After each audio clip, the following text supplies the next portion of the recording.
Hello and welcome back to another OMNIHEROES video. In this video we're just going to showcase Strikers Synergy. So first things first, what does the Strikers Synergy do? Well, let me just show you. Increase the attack of all synergy mates by 25% every round, up to a maximum of 30% for all allies. So you do need 3 strikers on the team to make the strikers effective. You know what I mean. So increases the attack of all allies by 25% if you have 3 or more strikers on the team, which is what we're going to go for in these particular matchups. So let me just pause. We're going to build ourselves a strikers team, and then we'll take it from there.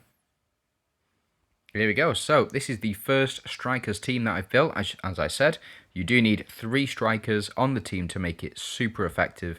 And this is the first one I've going to go for. So this is Mulan. So Mulan is a striker. Tsukiyomi is a striker. And Catherine is a striker. Very powerful combination.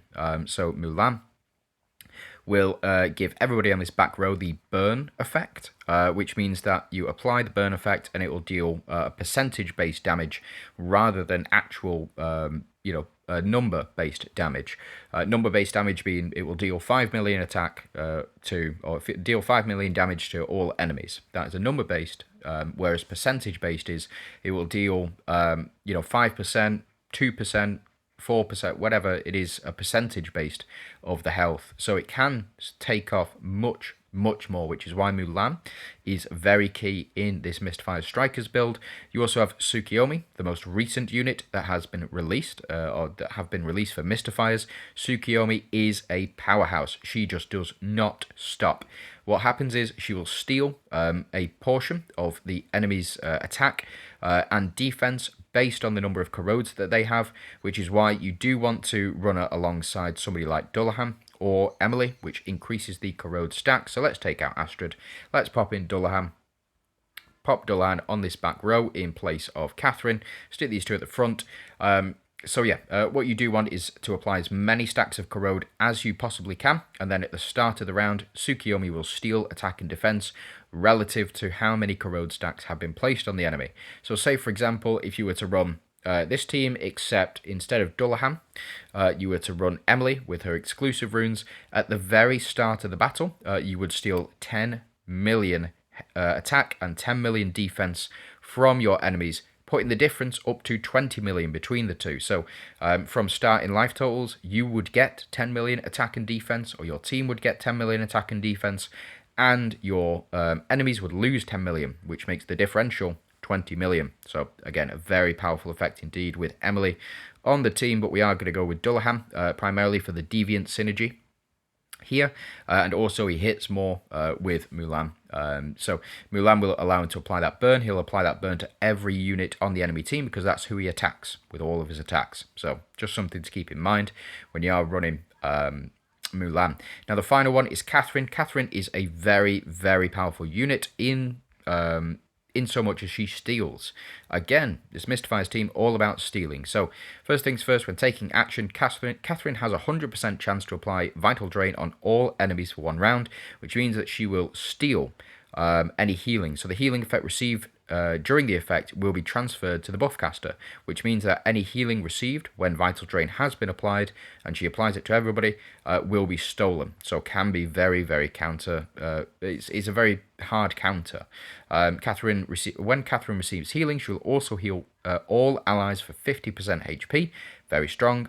4% of the excess healing will be converted into attack. The total converted amount cannot exceed 30% of her own attack. So the higher her attack goes, the more that she can dish out effectively. And then every 1% increase in her cure rate additionally increases her attack by 2%, etc, etc. If you do have her runes as well, something to keep in mind, when Catherine receives healing, 1% of the excess healing will be converted into attack for all allies. The total converted amount cannot exceed 30% of her attack. If you do have her full red runes, it goes up to 2%, and cannot exceed 60% of her attack. So getting her red runes might be a priority for you, but again, I don't run it as much anymore. I'm more focused on the Monarch side of things, but as it stands at the moment, I think this team will do absolutely fine. We've got our standard relics, and we've got artifacts are pretty standard as well. Let me just show those off real quick. as you can see, Sinful Band and the Mystifier's damage is going to properly kick in here. So we'll see. Holy Shield gets put on enemies, also then gets pretty much removed right at the start when this corrode damage is going to kick in. So we'll just have to see. Yeah, the corrode damage is what saved them. We're doing so much at the moment, and enemies just have so little defense, it's going to be untrue. So I think 5 attacks should do it with this team. And then what we'll do is we'll move on, because we've seen this team in action. The enemies just don't stand a chance against it. Gaia, in fact, we have 2 Monarchs on the enemy team and some Phantoms as well, which means that they may get to round 2 against us, but maybe not. We'll have to see. Yep, Tsukiyomi doing 2,300 and 100. The problem with Tsukiyomi as well, something to take note of, she will steal the attack and defense of enemies that are alive. If you've taken out enemies, got no chance, mate, unfortunately, is what it is. So we do see all of our units popping off here, and yeah, there we go, spot on. Yeah, I think what we'll do is we'll build another Strikers team, and then we'll take it from there. Okay, so we are back, and as you can see, I've built a nearly full Strikers team for Glorians. Yes, and if you take out Wu Zetian and you replace her with somebody like an 8-star Cleo or an 8-star Victoria, you can have a full 5 Strikers team with... you can have a full 5 Strikers team with all of the Glorians that you want. So, with this team, we do have Seraphina, who will provide that healing and also allow our team to go under shields. Very important in a Strikers build, because no matter how much damage you are doing, if enemies do have shielding up and quite a high amount of it, then you're probably going to lose, because they're going to out-damage you. Strikers not known for their defense. However, Gloria is quite an exception to that rule. She does provide additional damage reduction for frontline allies. Chang here will do double ultimates, or at least she'll do 1 ultimate per round for the entire 15 rounds that she's alive. Nawi has a 50% chance to proc, which means that she's going to attack the unit directly opposite her, and then she will also follow up with 4 basic attacks. So if you do build correctly and you look at the different artifacts that are available, you can build an entire set around Nawi. Unfortunately, I'm not going to do that, because we do want to see the rest of the team in action. Wu Zetian here is just to provide that 75% damage reduction for our allies as well. Not that I think it's going to matter altogether too much, but we'll have to go ahead and see. So we'll jump in, and I think we'll see 1 or 2 attempts with this particular Strikers build, and then we'll move on to another one. There's not actually too many Strikers teams that you don't have to mix and match with. That's what I've found anyway, in my opinion. And as you can see, we're not doing anywhere near as much damage as we were with Mystifiers. It's because of that defense steal. So stealing 10 million defense, or at least 5 million defense from enemies every round is... Believe it or not, it is really super effective. Now, as you can see, we've gone under shields here at the moment, and it's not because of it's because of the splash axe. It's not because of Seraphina's passive, but Seraphina, now we've moved into round 2, we're going to go under shields, and hopefully we'll be able to see this if Nawi does proc at some point. So we see Wu, she does get a massive damage increase from the Strikers synergy. So we've got the 4 Strikers on the team, which means her damage is going to go up by, yeah, we go straight under those shields with Nawi. We'll see this one again, because it might be, you might have missed it. So we'll jump in again. But yeah, increasing Wu's damage specifically is going to be really, really helpful. She is quite a defensive unit, relatively. She doesn't do altogether too much damage, but when she gets her attack increases as well. Oof, we nearly lost it here. Hopefully Seraphina's going to proc, and we're not going to get hit before then. We do apply our shields, and we get our max HP up, as well as applying shields to this front row as well. Does Nawi proc here? No, she doesn't, unfortunate. But we do get Chang to proc.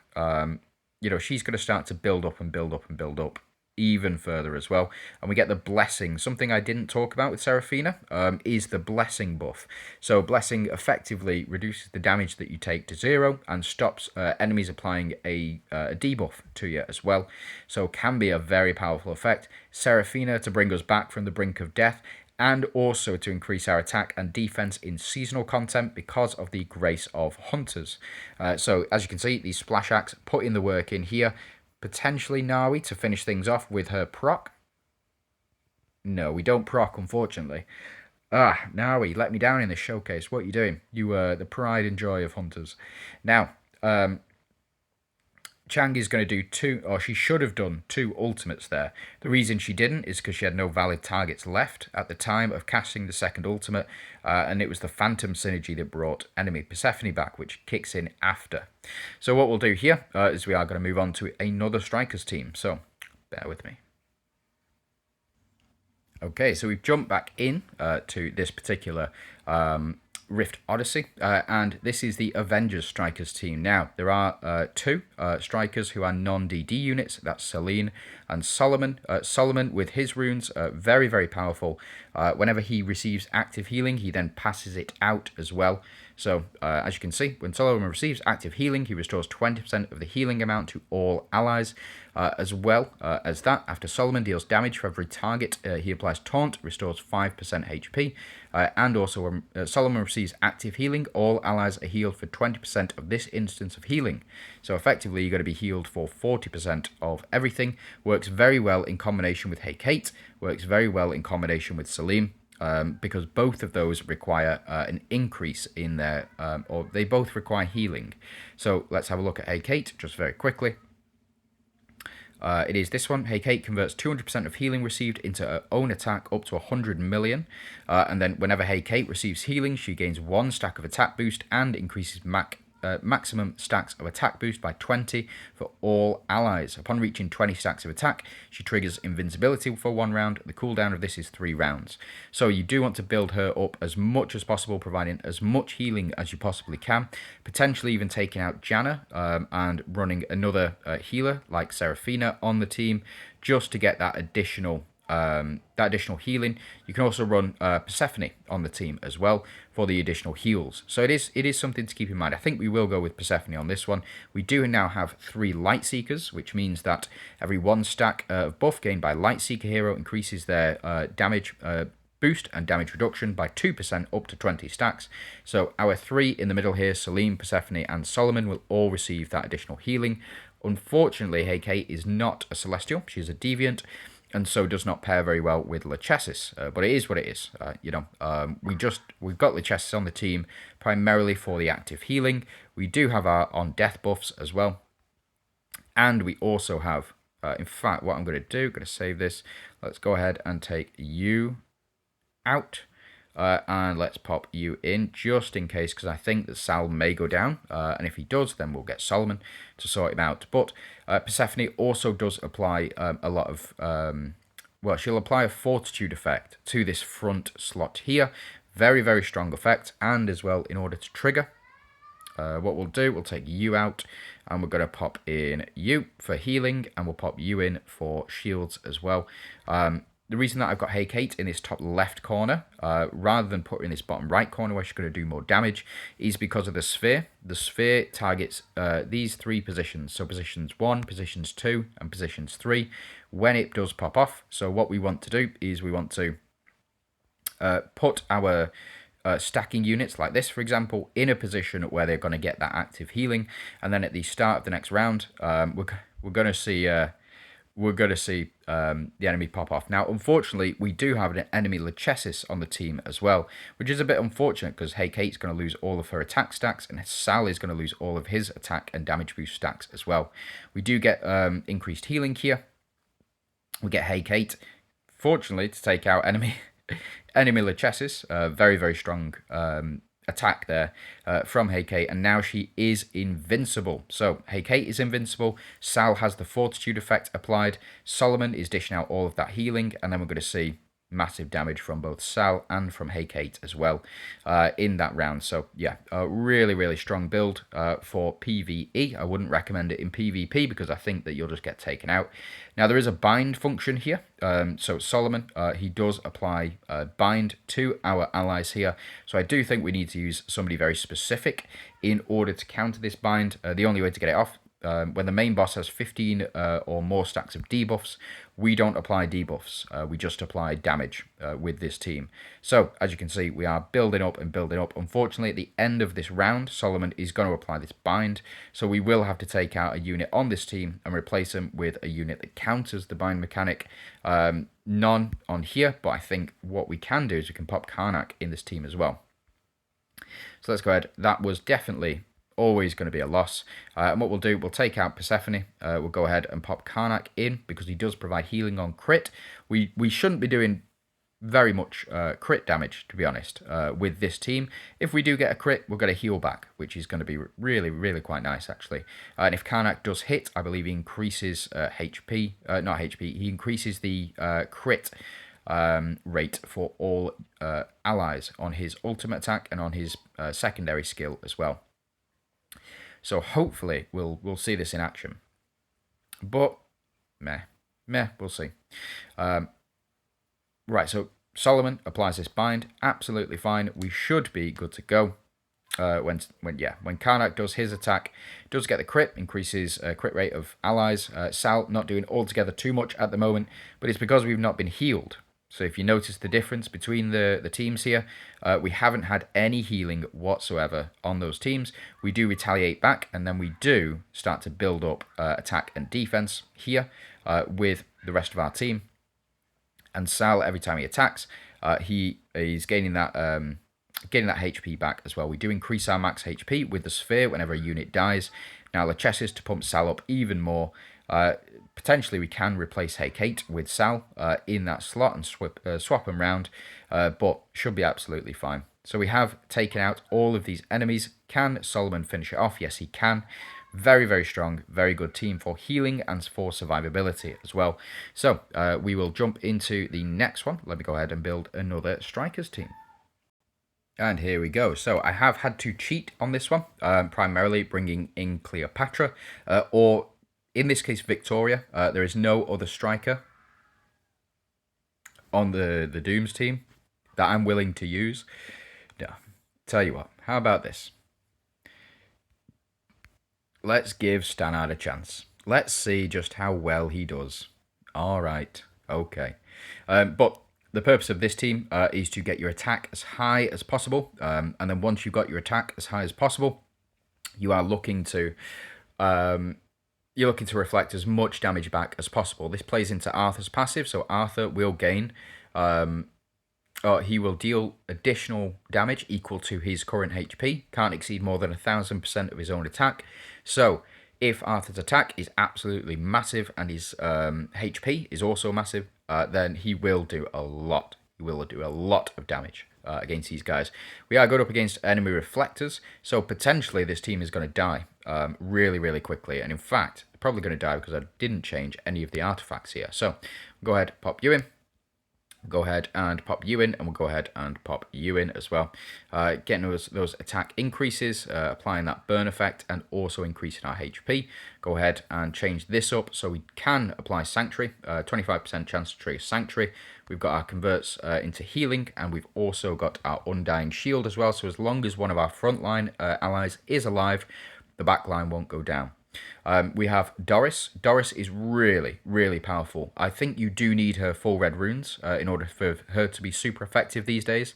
The reason for that is because, as you can see, our team Dahlia would be dead right now, I think, if it were not for her massive HP pool. But the point of Doris is that with her full red runes, when an enemy does attack, it just means... that they will take damage, reflect damage before they do. So Merlin here took the reflect damage. I've only got Doris at half red runes, which is why I think... So as you can see, these units would have taken the same amount of damage as Merlin has done had Doris's passive kicked in for each of those instances of reflect damage. So with Doris on the team, with Arthur on the team, the enemies are taking 4 instances of reflect damage every time they attack, which is why it is so, so powerful. Stannard, not going to talk about Stannard. He is what he is. But Arthur here doing a massive amount of reflect damage. Doris to provide that additional reflect trigger as well, which is, again, it's a very, very powerful combination. if you have Doris's 4 red runes. If you do not have her 4 red runes, if you only have half, you've only got, I think, a 50% chance or a 66% chance, something silly, to reflect that damage back. And then, yeah, I think I'm going to prioritize getting her half red runes next. I think it's just the way forward. Now, enemy team, enemy Dooms team, enemy Reflect team it can be very tough. This team, especially in that first go, if you don't have another deviant on the team to provide you with that holy shield, it can be very, very strong. Or it can be a very powerful effect. So Merlin here, again, losing his HP. And now we see that it's not kicking in for any of these Verdiant synergies. It is what it is. Arthur as well, every time we do reflect damage, Arthur will increase, or the entire team's HP will increase by... they'll increase their attack and they'll increase their HP up to a maximum of 500%, I think. So again, that's why we're able to do so much damage so quickly. And as well, we also have Arthur's rune passive. Arthur's rune passive, if or when a unit on our team takes action, he increases HP and defense. Really, really powerful effect, especially with his first passive, which allows you to do an additional instance of reflect damage. So yeah, just something to keep in mind here. I think Magamato was a bit overkill here, but it is what it is. And even Stannard not getting in altogether too much damage, but looks like Doris to finish things off. That is not bad at all. And Dahlia, of course, to do the most, as is the case with every time you put her in a team. No, I will not be changing her out to somebody else. We're already running Stannard. That is enough, you filthy animals. Right, bear with me. I'm going to build another Strikers team, and then we'll be right back. So, we're back, and we do have our final Strikers team.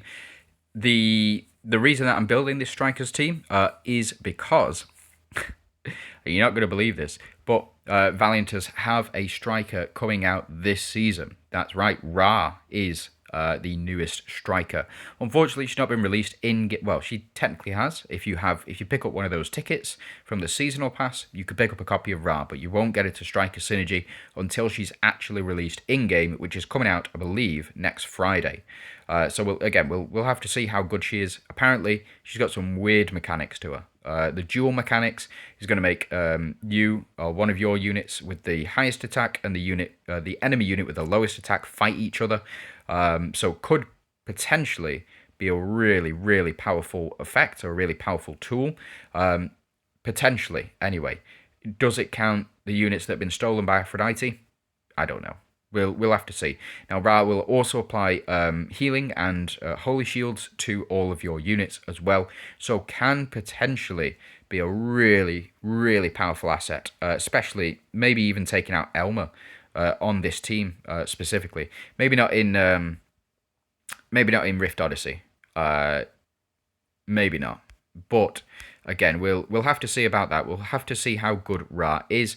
I will be covering her. I'll be doing reviews from 1 to 8 for her. So in this case, what we'll do is we'll take out Elma, and instead we will pop in Victoria, because she can be another striker. So you could technically have a 4 strikers Valiantas build. Again, I don't know how effective that's going to be. I need to see Ra. I'm really, really excited about Ra, just because I've not seen any gameplay with her whatsoever. But we'll just have to see what her mechanics actually look like. So we do have Hades here for additional additional limit increases. So from 20% to 30%, 35%, damage reduction, and also we get the 35% execute limit from Hades. Pandora, every time we do an ultimate, we can recur that. Specifically very powerful with Nyx. Nyx is a reasonably slept on unit. Nobody talks about Nyx anymore. That's all anybody could ever talk about is Nyx in PvP. I have gone through her before, but in this case, if allies kill more than 2 enemies, she steals the target's shield when dealing damage. The stolen shield will not exceed 200% of her own attack. It's mid. It is what it is. It's mid. Nyx's basic attacks have 25% chance to be replaced by the Nightmare Grip skill. This is actually much better, because the Nightmare's Grip skill is her active skill. Nyx opens the Abyssal Wall to unleash fearsome nightmares, dealing 180% physical damage to a backline enemy. That's the problem. It is just a backline enemy. And has 10% chance to deal 10 times damage only in PvP. And then, bear with me, Her ultimate attack, Nyx opens the Abyssal Wall to unleash fearsome nightmares to bite enemies, dealing 450% physical damage to enemies, and has 10% chance to deal 10 times damage only in PvP. Now her runes play into this. As you can see, these were the first exclusive runes that I picked up, and I have since used these on every single Deviant unit that has come out for showcases, because I don't use Nyx in any way, shape, or form. I just think she's like mid at the moment, but potentially when I've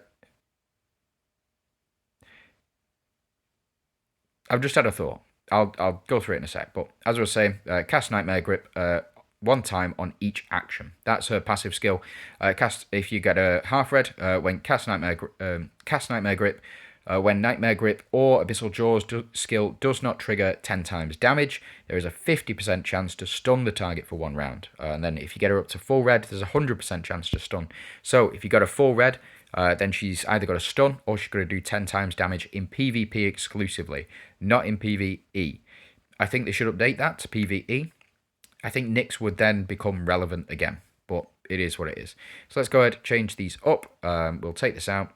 Don't need you, and then we'll pop in double ultimates, why not? And then we'll jump into battle. We'll see this 38, and I think we'll do another one with this team as well. Just crazy stuff. Now, the one unit that I have not talked about, and in my opinion, is the strongest striker in the game. Do not tell me otherwise. It is Atrops. Atrops has been with me since the very start of the game. She was the first unit that I got to 10 stars. She is the first unit I got to 15 stars. She is the first unit that I full red runed, even though that was probably a bad idea. But she is the first unit that I fully red runed. And as well, so there we go. We got the Nightmare skill. That will then trigger again because of Pandora. Again, this is why Nyx, I think, is going to be really strong. I think Nyx is going to be really, really powerful when Ra is released. But the strongest unit, the strongest striker unit in the game is Atrops. And the reason that I think Atrops is the strongest striker unit in the game and is still part of my benediction units, Atrops Divine Light applies Watcher's Pledge on all allies, increasing their attack by 40% of Atrops attack by 1 round. For 1 round. What this means is Atrops, say for example, Atrops attack is 100. She will then give each ally an additional 40 health. 40 attack. And then this can be copied. This buff can be copied. I've demonstrated it enough. If you go and find a short, I think it's Ultra Instinct Schrodinger, I think is the name of the short. Have a look at that, and it will demonstrate to you exactly why Atrops is the strongest. She does cast her ultimate 3 times in the first... in round 4, or round 5, something like that. And my Elisha, and I believe I had... somebody, I think I had Mulan on the team or something like that in the short. But effectively, I did the entire of Nightmare difficulties boss's health in 2 hits because Atrops ultimated 3 times. The Watcher's Pledge stacks on top of each other. So, for example, Atrops starts out with 100 attack. She then cast the Watcher's Pledge. That increases her own attack up to 140. And then she does it again. So she ultimates again. That will then increase up to, 40% of 140? I don't know. Somebody do the math below in the comments.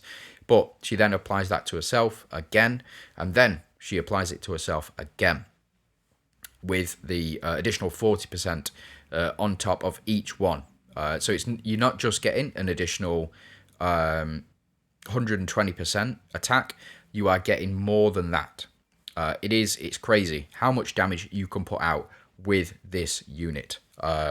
Just mental. Like I prioritized getting Atrops for the entire game until I got her fully maxed out. And as you can see, she is fully maxed out.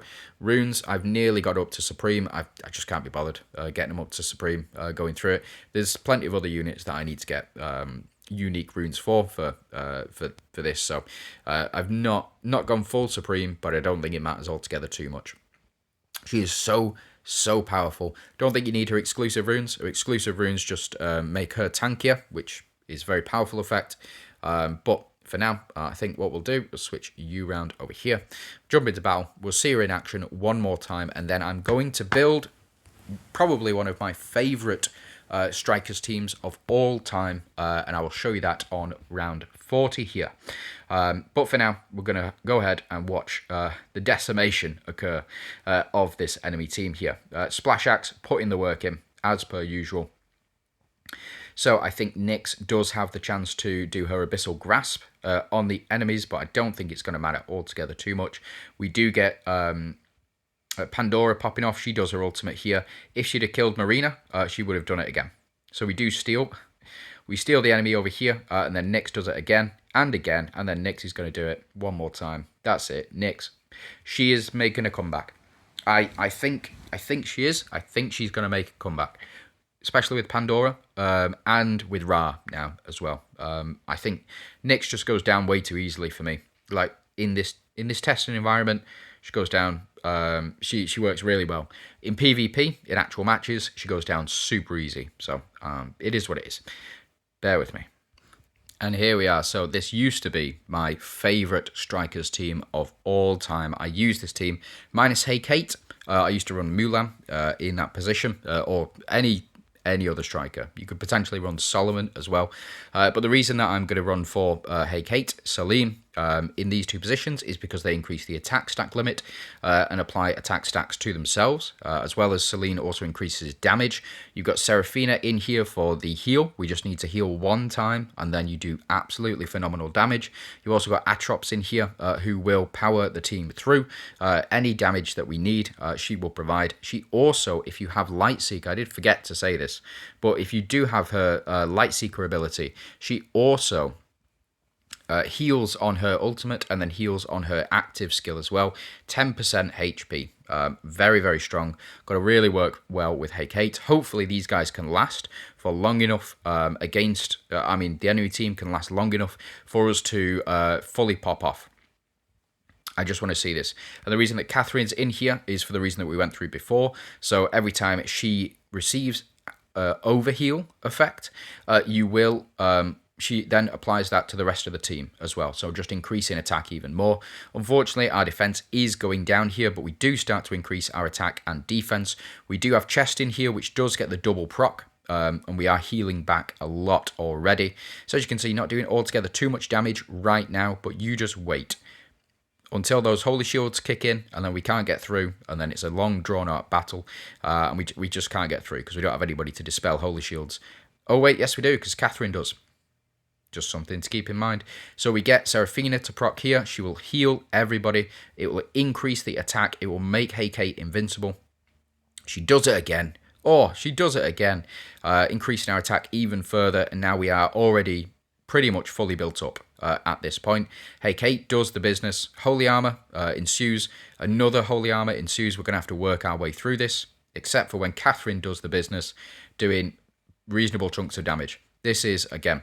has Atrops? Yeah, Atrops has done her ultimate. So again, there we go. Absolutely spot on. Now, we're not using Splash Axe in this one, so it is a true and fair percentage. We're not doing altogether too much here, but as soon as we progress through, we build up and we build up and we build up. This is one of the teams that I ran. I had Sal on the back row with Elysian Synergy. When Elysian Synergy was the actual only synergy of the event, it was really, really strong. Having Sal build up and see the damage that you could do, really powerful effect. So Catherine here to do the most. Sal and Hate to have built up. Hate to become invincible. Seraphina to provide healing. Atrops to provide healing. You just keep going and going and going. It's effectively infinite. The way that Sal's passive works, something that I did not mention on his rune passive, he can go infinite. So before taking action, removes divide, blah, blah, blah. Celine converts 20% of healing into own attack. This is only if he is healed. It doesn't mean if he is overhealed. If he's got full health, this does not kick in. Sal needs to lose health and then gain it back, but he can technically go infinite. Something to keep in mind. But again, that is it. That is the showcase of all the strikers. Pretty much all the strikers anyway. I think the only one I didn't go through was Ethereals, but there's only 2 on here, really. There's Lysandra, who is a striker, and then I don't know... I can't think of anybody else who's a striker on this team. Mastermill is Enchanter. Yeah, no, we just don't have any other strikers on Ethereals, so it is what it is. Anyway, that is it from me. It looks like we are going to be jumping into Avengers next, so that's going to be a long, boring one. So thanks very much for watching. Hope you have a fantastic day, and yeah, good luck in your attempts.